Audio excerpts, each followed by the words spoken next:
They had a winning month for the first time since 2023, and look inside their season splits. There's so much to like, Dero. And can I tell you why I love this show? For many reasons. But I went to go see Eric Nays, Research of the Stars, yesterday, and I said, "What are you doing?" And he was knee-deep in Miguel Vargas notes. Yeah, he was. He was cooking up a manifesto on the guy behind you at the Skybox. Look, make no mistake about it, Eric Nays should be running someone's analytics department and game planning, but that would break my soul. I'm going to need him to continue to crank out these research packets. So. He came to me with a Miguel Vargas about 3-4 days ago, and it had weight on it. It was like 6-7 pages. I said, Nays, this got to be an 8-minute Skybox. He goes, I need you to honor Miguel Vargas. I said, so we'll do that's what we're going to do. All right, let's get into it. Give me a front end, Lucas Ortega. We have boards galore coming up. Bottom line, he comes over in a trade 2 years ago from the Dodgers, and I can remember it like it was yesterday. You imagine going from the Dodgers, whether you're playing every day or not, and going to a full White Sox rebuild. He's sitting on the bench in the dugout, and you're seeing almost like the love of the game be ripped from him. He's regrouped. Chris Getz is regrouped. Will Venables regrouped. There's life on the south side of Chicago, and he's right in the middle. Wedged in between Murakami and Colson Montgomery. Think he's going to get pitches to hit? And since the start of April 19th, look at his ranks. Bombs, he's 7th with 10. On base, he's 8th. He's a top 10, top 15 hitter since April 19th. Hot changed me to third base ranks. Miguel Vargas season stats right here. The top 3 third basemen in the entire sport. Does a lot of things really well. We're going to do side angles, stance changes, hammers left-handed pitching, which I'm not surprised. Hammers the pitch inside. A lot of contact, not a lot of chase. It's exactly what Nays loves. He'd be signing this guy up. All right, let's get into it. So, like I said, a lot of hard contact. Little bullet off Logan Gilbert right there on Kids Day.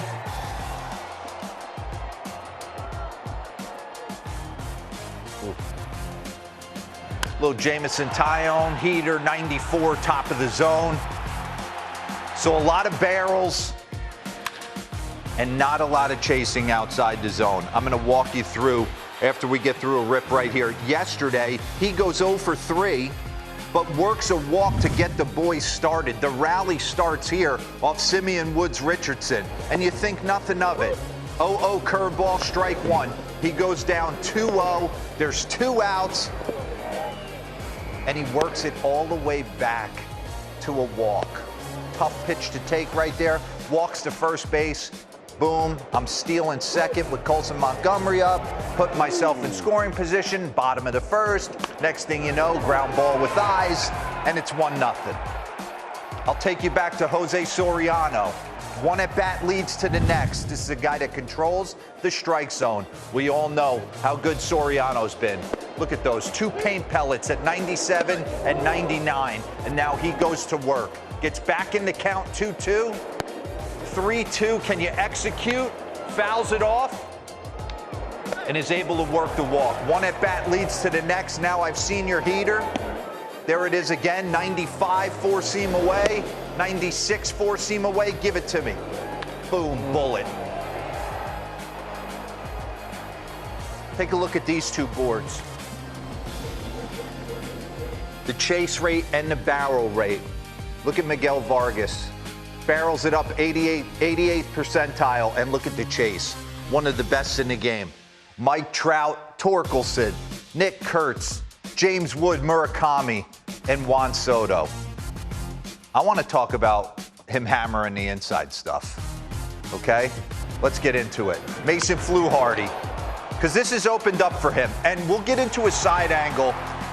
Not that easy for him to cover the inside stuff. He's been have to make some serious adjustments because he's got some Ronald Acuna barrel dumpage in his game, but it plays, man. Handling the ball on the inside half of the plate. Here's Eduardo Rodriguez trying to get in. We've seen him do this all year. We talk about it. Lefties, the ability to drive the ball in on righties, not against him. Pretty simple move at the plate. Run that back for me and do it slow. Run it. Pause. Now slow click it. Right there.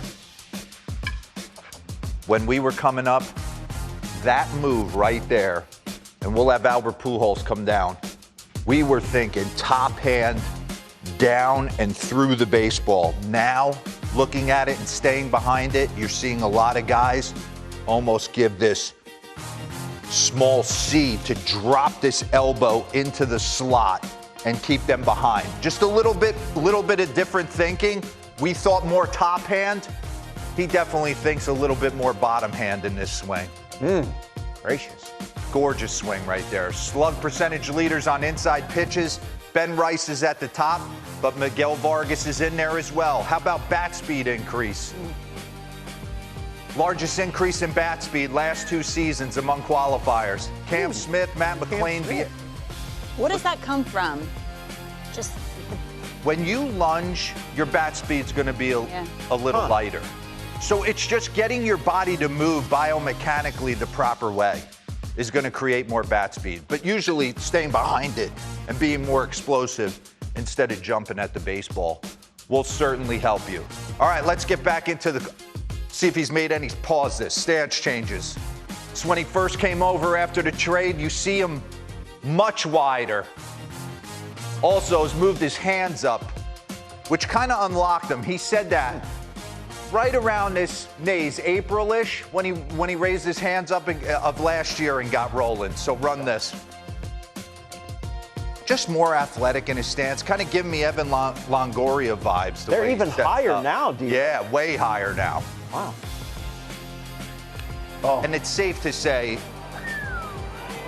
you show me a good right-hand hitter that can move the ball gap to gap. I know he's hitting a ton of stuff pull side in the air, but it's very hard with a guy with this type of approach to get beat in by lefties that don't have cut in off the plate. And you're seeing a lot of left-handed pitchers in these rips try and go inside on him, and they're just not able to execute. That's like BP staying through it. Pretty awesome. Been a nice, underappreciated player, kind of what we've been seeing, right? We've been on the Murakami train. OPS leaders versus left-handed pitching this season, he's won.